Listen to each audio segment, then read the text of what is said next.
Ik vind het helemaal niet spannend. Chapter 1.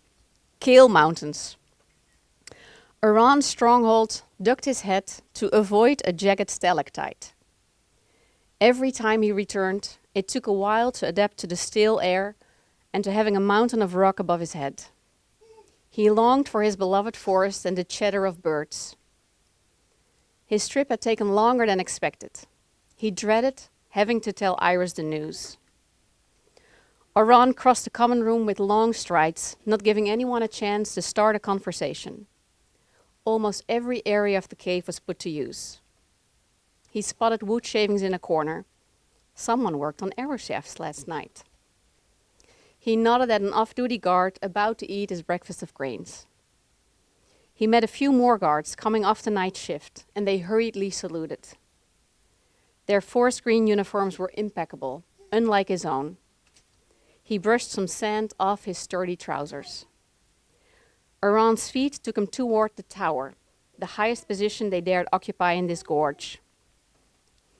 It was a mockery to call the two-floor station a watchtower, but compared to the rest of the cave, it was elevated. It's too quiet. The absence of guards chatting made his heart beat faster. He paused to reinforce his shield and checked his dagger. Around the bends in the walkways, his favorite bow was useless.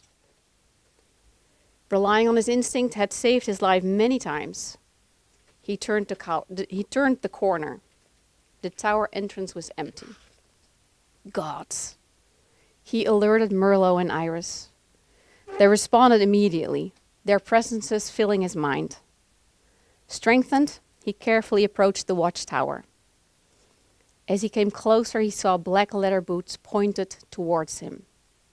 By Set, that's Basil. Someone had gotten inside. Did Apex find us? Aran used his mind link to show Iris and Merlot the scene. Basil laying face forward on the rock floor. Can you locate Jacob? Seconds later, the alarm bell went off. He heard people running to their stations and felt Iris link up with Jacob in the watchtower. Images streamed through her. Jacob had heard Basil cry out and was hurrying to check on him. Aran knelt down. Basil had a weak pulse and his breathing was shallow. Jacob and a second guard met Aran at the base of the tower. What happened? Aran demanded.